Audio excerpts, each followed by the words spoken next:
माझे पती आज भुकेने व्याकुळ झाले असतील. चला लवकर गेलं पाहिजे.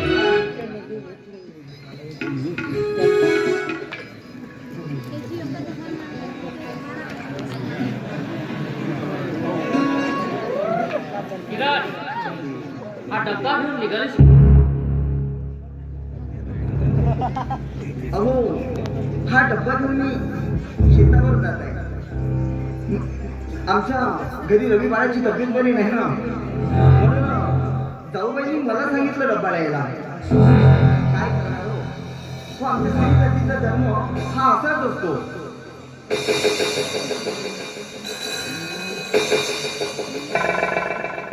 सॉरी, काय माल दिसते.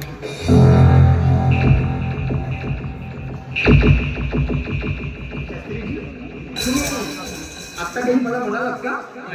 हो, पण काही मला तसा आवाज आला ना काहीतरी म्हणून. काही नाही किरण, तुला हेच सांगायचं होतं की तो तुझा भासरा हरिभाऊ नागपूरला जातो, गावात लिडरशिप करतोय आणि ती तुझी जाऊन घरी कारभार करते आणि त्या तुझ्या नवऱ्या बिचाऱ्या नारायणला दिवसभर शेतात काम करायला लावतात, माती टाकायला लावतात, धड धड त्याच्या अंगावर कपडे सुद्धा नाही. मग मी म्हणतो त्याच्यासोबत करतेस का? मग हे कधी बोला?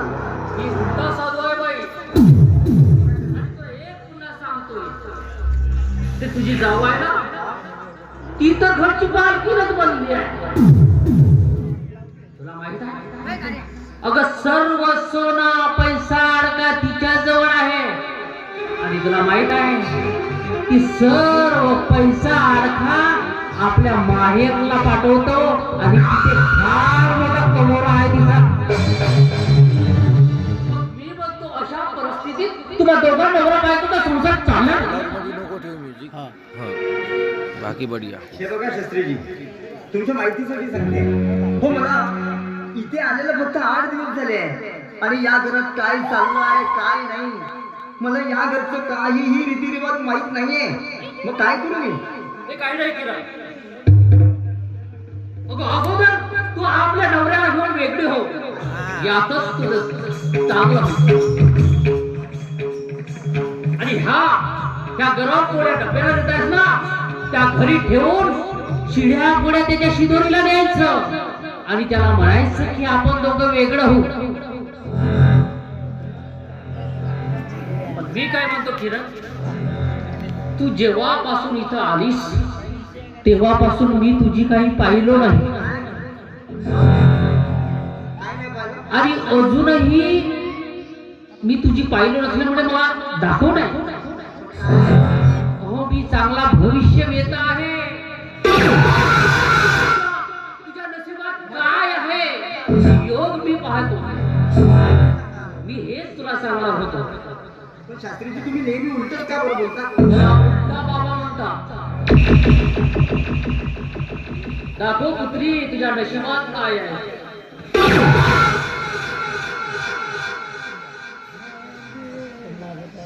सायलेंट सायलेंट सायलेंट सायलेंट हा सायलेंट.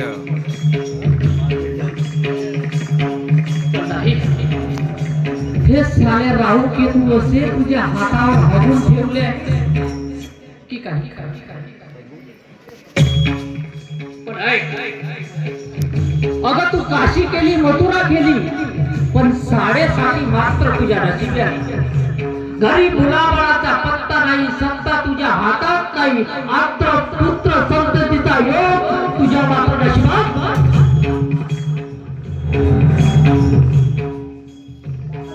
आणि तू मरेपर्यंत त्या हरिभाऊ आणि यशोदाची गुलामगिरी करत राहणार.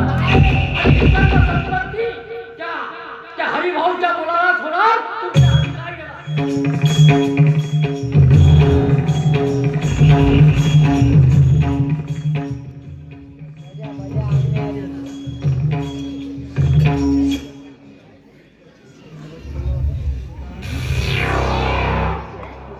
शास्त्रीजी, तुमचा हा उपदेश अगदी मोलाचा आहे आणि तुमचा उपदेश म्हणजे ब्रह्मदेवाचं सांगणं आहे. आणि तुमच्यावर माझा पूर्ण विश्वास आहे.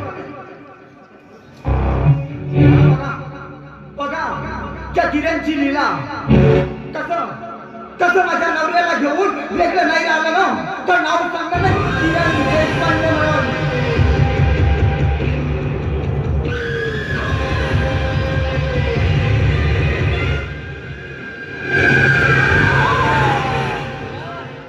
जास्त वेळ लावायचा नाही. अगं या 8 दिवसातच वेगळं व्हायचं आहे. मला माहित आहे की तो सण हरिभाऊ आल्यावर तुझं काही जास्त चालू देणार नाही आणि तुला जास्त सांगण्याची गरज नाही. तू फार शिकली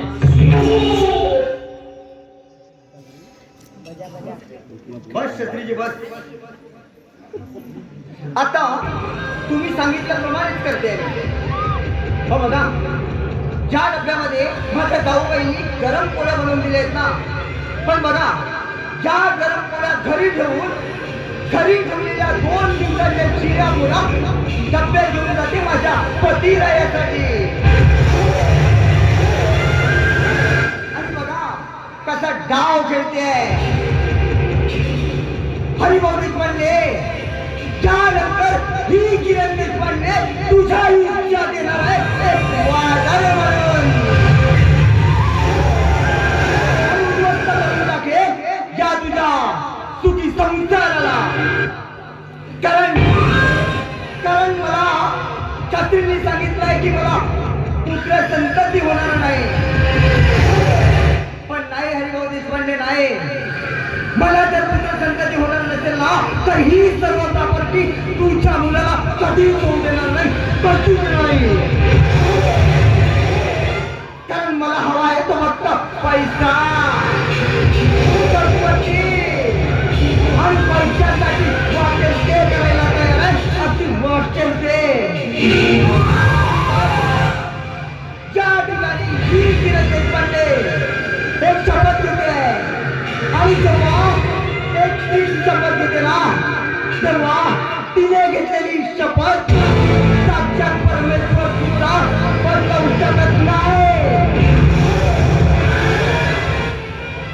आणि तू नारायण देशपांडे माझ्या अडाणी नवऱ्या तुला तर माझ्या इशाऱ्यावर नाचवणारा पैलवान बनवणार आहे. पैलवान. आणि बघ तुला पैलवान बनवून ज्या घराण्याचा करते आहे सर्वनाश. कारण त्यानंतर माझं एकच ध्येय आणि तो म्हणजे त्या देशपांडे घराण्याची बरबादी.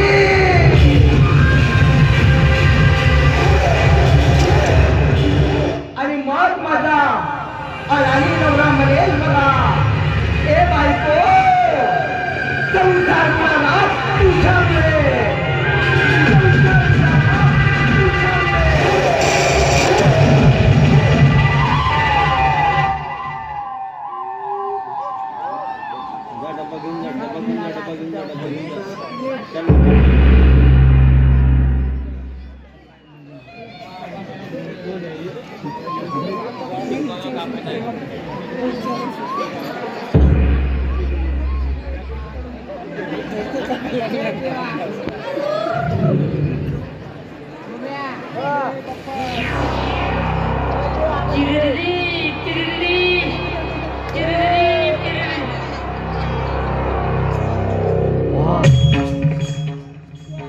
काय नागिन सारखे करते.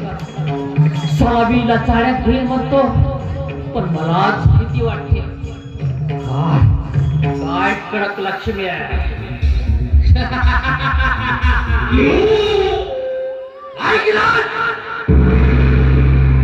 मी तुला घाबरतो नाही. मी तुला घाबरणार नाही. मी बोलतो बाबा.